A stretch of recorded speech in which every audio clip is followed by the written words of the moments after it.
Class 10 chapter आपका चल रहा है त्रिभुज। 4 अंक वाले प्रश्न यूपी बोर्ड 2026 और ये मोस्ट इम्पॉर्टेंट क्वेश्चन है। तो पहला क्वेश्चन आपका पहला क्वेश्चन लिखा हुआ है कि AD लंब है BC पर। ये जो AD है ये BC पर क्या है, लंब है। इसका मतलब इधर वाला भी कोण ये 90 अंश और इधर वाला भी कोण ये 90 अंश। लंब का मतलब 90 अंश।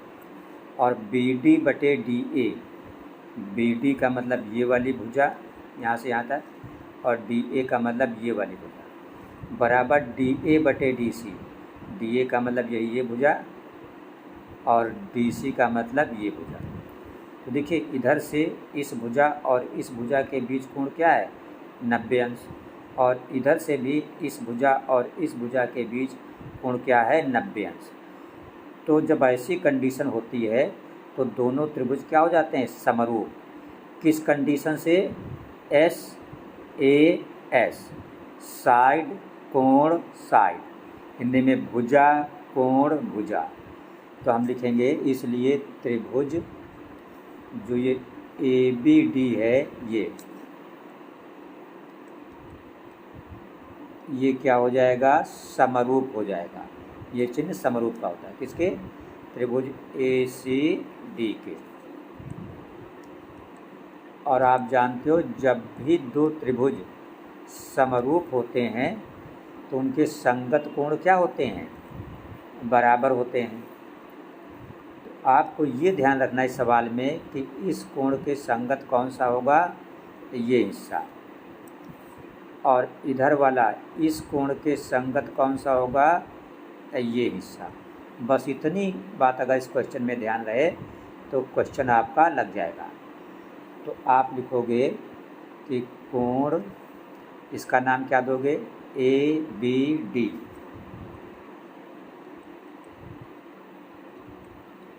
बराबर कोण, ये किसके बराबर, इसके, इसका नाम क्या है, CAD।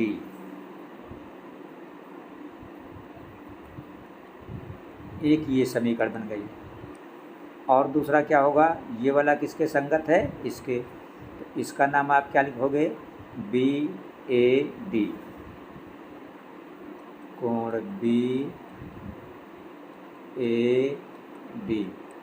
बराबर, ये किसके संगत है, इसके। इसका नाम क्या लिखोगे, ACD, कोण ACD।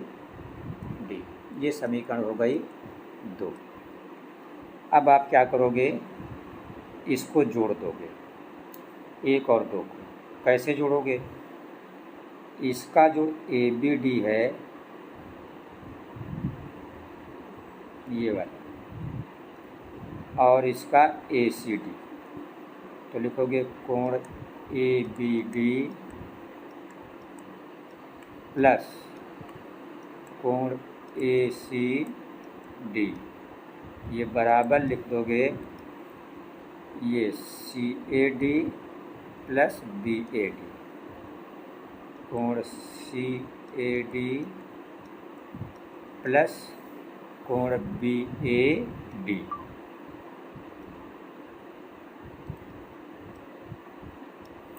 ठीक है। अब इधर गौर से आप देखें, ABD को आप ABD ये था, इसको आप क्या लिख दो, सिर्फ B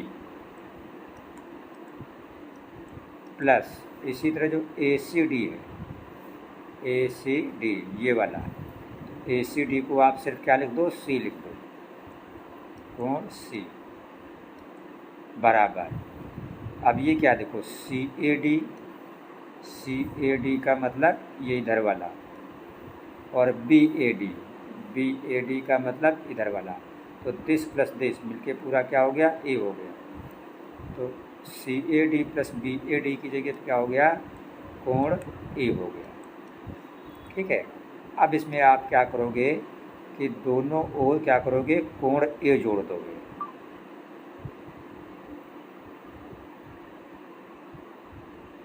अब इसमें आप क्या करोगे, दोनों ओर कोण A जोड़ दोगे। तो ये था बी प्लस सी और इधर था कोण ए। दोनों तरफ आप कोण ए जोड़ दोगे तो इधर भी प्लस कोण ए लिख दो और इधर भी प्लस कोण ए लिख दो। अब देखो ये क्या हुआ, बी प्लस सी प्लस ए, चाहे पढ़ो ए प्लस बी प्लस सी। तो ए प्लस बी प्लस सी का मतलब किसी त्रिभुज के तीनों कोण, और तीनों कोणों का योग हमेशा कितना होता है 180 अंश। और ए जोड़ा तो क्या हो गया 2 कोण ए। अब 2 हटेगा तो कहाँ जाएगा 180 के नीचे, 180 के नीचे ये क्या आ जाएगा 2 आ जाएगा। तो बराबर इधर क्या बचेगा, सिर्फ कोण ए बचेगा। तो जो आपका कोण ए है ये कितना हो गया 180/2। तो 2 से 180 को भाग करोगे तो क्या आ गया 90 अंश। और आप जानते हो कि किसी भी त्रिभुज का अगर एक कोण 90 अंश है तो त्रिभुज कैसा होता है, समकोण। तो हम लिख सकते हैं इसलिए त्रिभुज जो ये ABC है पूरा, ये क्या है, समकोण त्रिभुज है। यही वो कह रहा था सिद्ध करो कि त्रिभुज ABC है जो वो समकोण त्रिभुज है। आई होप क्वेश्चन बहुत ही हमने शॉर्ट में लगाया है और अच्छी तरीके से आपकी समझ में आया होगा। देखिए सेकंड क्वेश्चन आपका लिखा है कि PS/SQ, ये PS है और बटे ये SQ बराबर PT/TR, PT/TR। तो जब भी ये कंडीशन होती है तो ये रेखा किसके समांतर होती है, इसके, ये हमने आपको बताया है। तो आप लिखोगे कि चूँकि PS/SQ बराबर PT/TR, और क्या दिया है, कोण PST, कोण PST बराबर कोण PRQ। अभी इसको लिखने की कोई ज़रूरत नहीं है। तो इसलिए ये जो ST है रेखा ये क्या होगी, समांतर हो जाएगी किसके, QR के।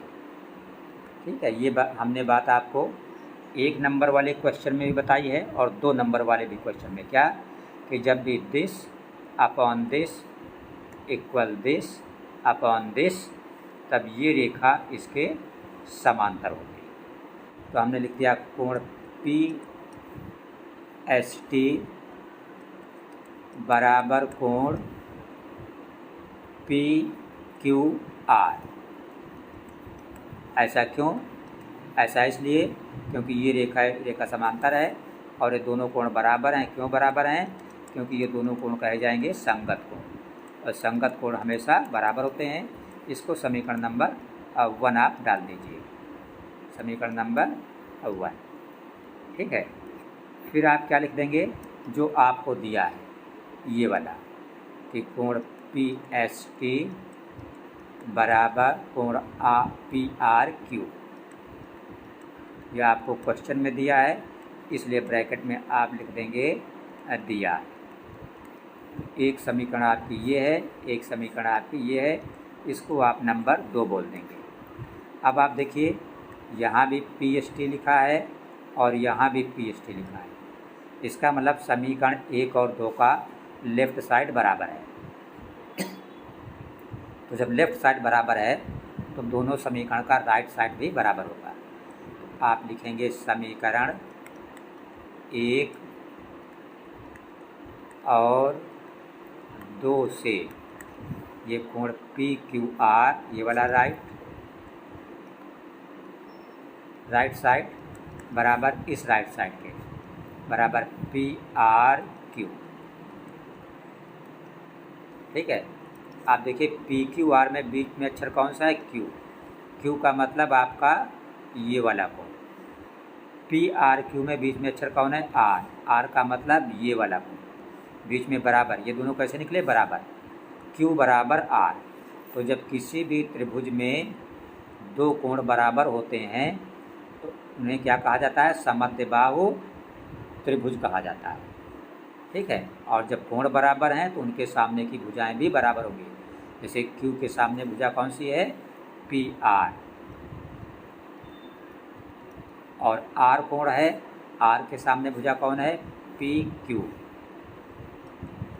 तो इसलिए दोनों त्रिभुज कैसे हो गए? समद्विबाहु। यही सिद्ध करना था। आप नीचे लिख दोगे यहाँ पे कि इसलिए सारी दोनों नहीं, इसलिए त्रिभुज PQR, इसलिए त्रिभुज PQR कैसा है?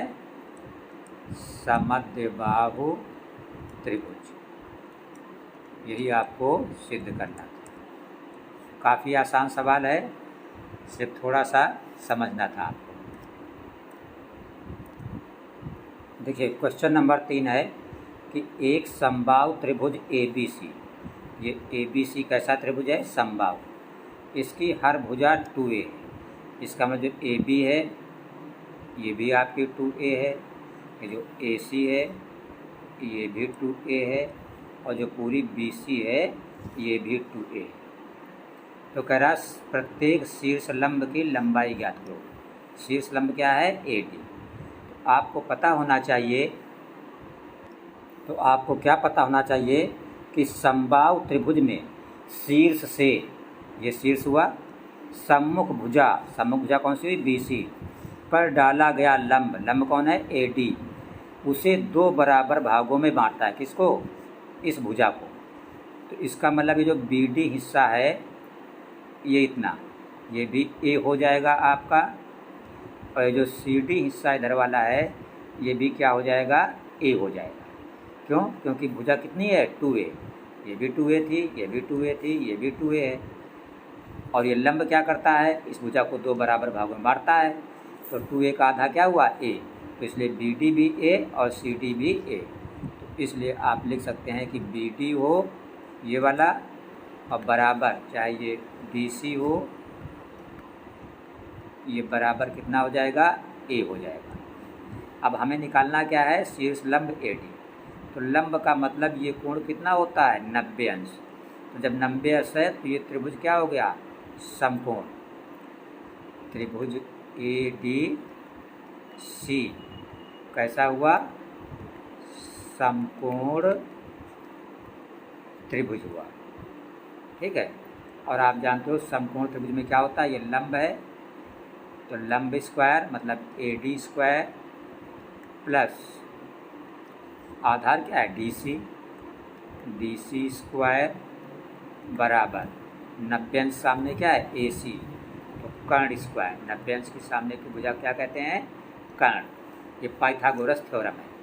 तो AD आपको निकालना है, तो AD स्क्वायर की जगह पे आप AD स्क्वायर ही लिखोगे, प्लस ये देखिए DC स्क्वायर।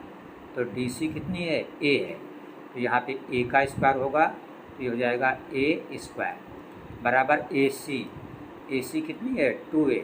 जब 2A का स्क्वायर करोगे तो 2 का स्क्वायर 4 हो जाएगा, और A का स्क्वायर A स्क्वायर हो जाएगा। तो आपका AD स्क्वायर, ये बराबर का चिन्ह लगाएंगे, बराबर के इधर क्या था? 4A स्क्वायर, और जो प्लस का A स्क्वायर जब उधर जाएगा तो ये माइनस का हो जाएगा। ठीक। तो AD स्क्वायर बराबर आपका हो जाएगा, ये भी A स्क्वायर है, ये भी स्क्वायर, A स्क्वायर, ये 4 बार है, ये कुछ नहीं गिनती मतलब 1 बार है, तो 4 से गया 3, तो 4A स्क्वायर से A स्क्वायर घटाओगे तो क्या बचेगा? 3A square. तो AD स्क्वायर बराबर 3A स्क्वायर। अब हम क्या करेंगे? दोनों ओर वर्गमूल ले लेंगे। तो AD का स्क्वायर क्या हो जाएगा? AD बराबर A स्क्वायर का वर्गमूल क्या हो जाएगा? A, और 3 का वर्गमूल निकलेगा नहीं, इसलिए जिसका वर्गमूल नहीं निकलता तो उस पर अंडर रूट का निशान लगा दिया जाता है। तो AD बराबर क्या हो गया? A√3। यही आपका आंसर हो गया। वो पूछ रहा था कि शीर्ष लंब की लंबाई ज्ञात करो। तो आंसर आपका आया कि शीर्ष लंब की लंबाई A√3। आगे कुछ नहीं, तो आप मात्रक लिख सकते हो या इकाई लिख सकते हो। देखिए क्वेश्चन नंबर 4 आपका लिखा हुआ है कि त्रिभुज ए बी सी ये पूरा, ये आपका पॉइंट कौन सा है, सी,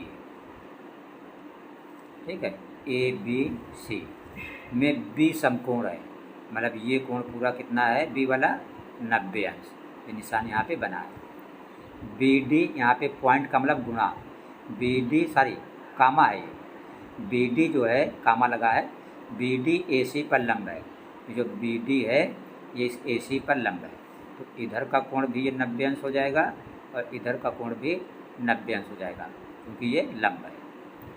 सिद्ध करो ए बी स्क्वायर, ये वाला ए बी स्क्वायर बराबर ए सी गुणित ए डी। तो आपको त्रिभुज में क्या दिया है, आपको तो ये दिया है कि कोण बी समकोण है, तो आपने लिखा कोण बी 90 अंश, और दिया है बी डी ए सी पर लंब है, तो लिखा बी डी, ये उल्टा टी जो है लंब का चिन्ह होता है, बी डी लंब है ए सी पर।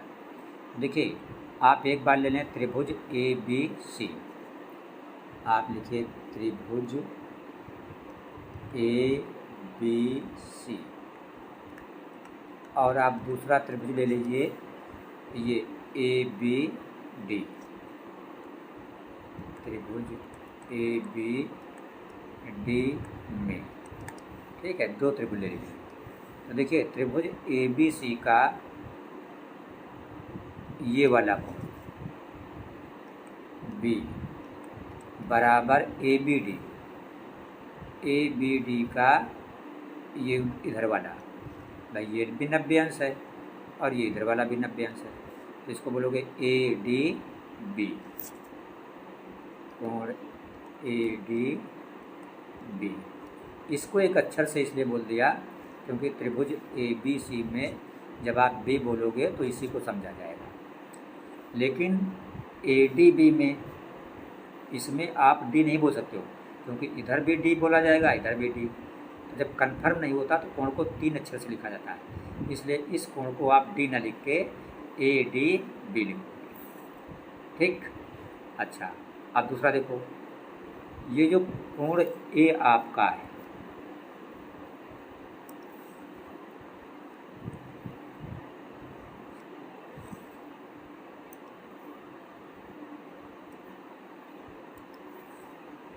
ये कोण ए जो आपका है ये ए बी सी में भी लिखा हुआ है और ए बी डी में भाई, इस ए बी सी में भी ये कोण है और इस ए बी डी में भी कोण ए है, इसका मतलब कोण ए बराबर कोण ए। और जब भी किसी दो त्रिभुजों में दो दो कोण आपस में बराबर हों तो वो त्रिभुज कैसे हो जाते हैं, समरूप। तो इसलिए ये जो त्रिभुज ए बी सी है ये क्या हो गया, समरूप हो गया, किसके, त्रिभुज ए बी डी के, ये समरूप का चिन्ह है। और आप जानते हो जब भी दो त्रिभुज समरूप होते हैं तो उनकी संगत भुजाओं में अनुपात क्या होता है, बराबर होता है, ठीक है। इसका मतलब ये हुआ कि जो ए सी भुजा है, ये वाली ए सी, ये बड़े त्रिभुज की भुजा हमने ली, तो नीचे किसकी लेंगे, इस छोटे वाले की, तो ए सी की संगत कौन है भाई, देखिए ए सी जो भुजा है ये 90 अंश के सामने की है, तो जो नीचे छोटे त्रिभुज की भुजा लेंगे वो भी 90 अंश सामने, तो 90 अंश देखिए कोण ये, तो इसके सामने क्या है, ए बी, इसलिए ए सी की संगत क्या होगी, ए बी, ये बड़े त्रिभुज की भुजा, ये छोटे त्रिभुज की भुजा। तो जब इधर बड़े के लिए है तो इधर भी बड़े के ही लेंगे, तो एक ए सी ले लिया, दूसरा हम क्या लेंगे, हमें चूँकि ए बी सिद्ध करना है, ए बी स्क्वायर लाना है, तो इधर हम बड़े वाले त्रिभुज की भुजा क्या ले लेंगे, ए बी ले लेंगे। इस बड़े त्रिभुज की भुजा हमने क्या ले ली, ए बी ले ली, ए बी किसके सामने है, सी के सामने, ठीक है। अच्छा अब छोटे वाले त्रिभुज की हम भुजा क्या ले लेंगे, छोटे वाले त्रिभुज की भुजा हम ले लेंगे आपके ए डी, ये ए डी ले लेंगे। क्यों ले लेंगे ए डी, क्योंकि देखिए ए जो है दोनों में कॉमन था और ये वाला बी इसके बराबर था, इसका मतलब ये जो कोण है वो इस हाफ के बराबर, इसके सामने ए बी और इसके सामने ए डी, तिरछा गुणा कर दो तो ए बी का गुणा ए बी स्क्वायर हो जाएगा बराबर ए सी के सामने ए डी है तो ए सी गुणित ए डी। ये सवाल आपका कंप्लीट हो गया। ठीक है, ये त्रिभुज है, इसमें कोई ना कोई सवाल आपको कठिन लग सकता है समझने में। अगर समझने में कठिन लगता है तो आप कमेंट करके पूछ सकते हैं, हम उसको आपको बोर्ड पे दोबारा एक्सप्लेन कर देंगे यहीं से लाइव यूट्यूब के थ्रू। तो मिलते हैं नेक्स्ट क्लास में, जिसमें हम करेंगे 6 अंक वाले क्वेश्चन।